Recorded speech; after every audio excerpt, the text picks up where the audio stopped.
My favorite science story this week is about one of the most exciting applications of artificial intelligence technology that I have ever seen. This is a super cool approach to solving a problem that all of us have experienced, and that is the problem that meetings with too many people in them suck.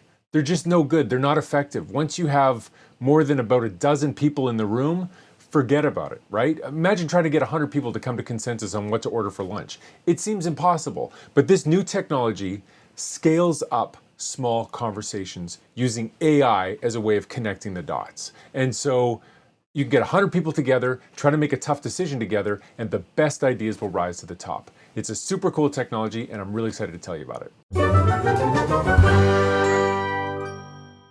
So the fundamental problem is that the things that make a small scale conversation work well do not scale up. If you have 4 or 5 people in a group, they can have a conversation, they can share ideas, everybody gets heard, everybody's invested in what everybody says, everybody leaves feeling like they were part of the solution.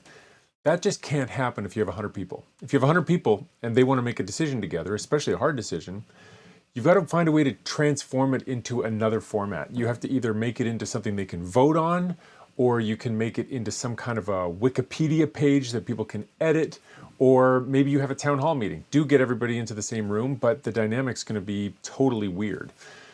This new solution is called Thinkscape. It's some new software that's been created by a group out of the States called Unanimous AI. And it's a really clever way of approaching this. It's to take a conversation that would be 100 people just all trying to talk to each other and to break it into smaller pieces so that it works, and yet use AI to make sure information flows everywhere. So here's how it works. Instead of having 100 people go into a room together and just everybody talks, that group of 100 is broken into 20 groups of 5, and they interact with a chat. So they're talking to just 4 or 5 other people, but everybody's just chatting on a computer. And instead of a giant stream of consciousness that goes zipping by because 100 people are in the chat, you're just talking to a small group of other people in that chat window, and you can have an intelligent conversation. But the thing is that in addition to the humans that are in that conversation, there is one more player in that small conversation, and that is a robot, a chatbot, a large language model like ChatGPT. And that large language model just has 4 basic jobs. It listens, it synthesizes the ideas that are happening, and then it sends the really good ideas off to the other groups and receives really good ideas from other groups. So that chatbot is a way for the groups to send their good ideas out and receive good ideas from other groups so they can deliberate on them. And this totally changes the dynamic because you've still got a conversation with a small number of people. So an idea comes in and it's brought up by the chatbot as part of the conversation. So the chatbot will say something like, hey, group 6 was working on this problem and came up with this idea. What do you think of that? And then the group that's there can say, well, that's a dumb idea, forget about it. And then the idea sort of gets the feedback that way and maybe doesn't get sent to more groups because it was shot down. Or maybe the idea comes in and you say, wow, that's actually a really fresh new idea. Let's talk about that for a bit. And then that idea gains popularity and it's sent out to more groups. And so in this way, the chatbots can sort of deliberate as to what the idea is that's gaining the most traction in that small group and make sure that it gets seen by the other groups. And as a result, you can have this way of having good ideas come to the surface with a group of 100 or 1,000, just like good ideas come to the surface when it's a small group of 4 or 5 people. It's just that you have more ideas to chew on.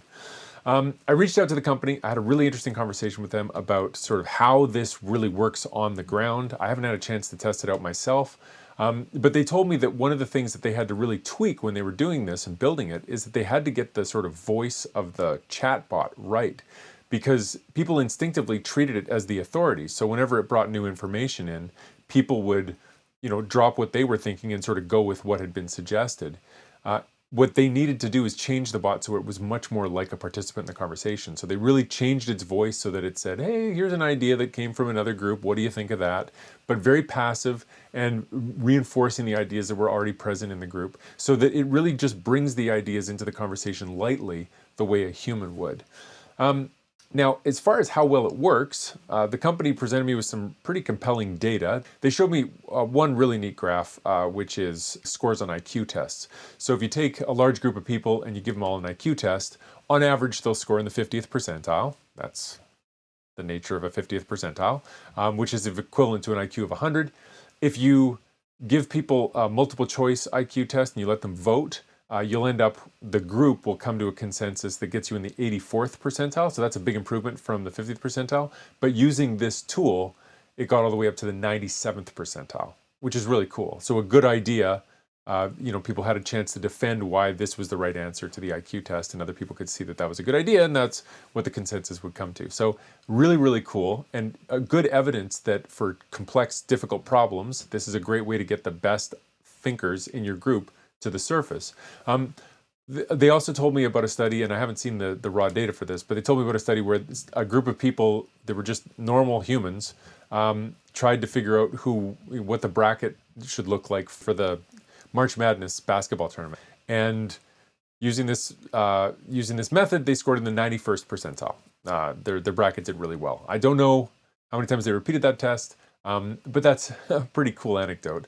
And overall, I think just as importantly, not only do you get good answers from this and get smart consensus, what you also get from this is more buy-in from people. People feel like when they do this, and they just published a paper that shows these data, people feel more productive, they feel like they've been heard in the conversation, they feel more collaborative, they feel like the answers were better, and they feel like they were part of the process. This is a great reason to use it, because one of the major problems we have in the world right now is that people feel like they're not part of the solution, and they've got great ideas and they're just not being heard. And we see that in politics, but it happens in any group. And if this is a way that people can genuinely feel like they've been part of the conversation, it can be really effective.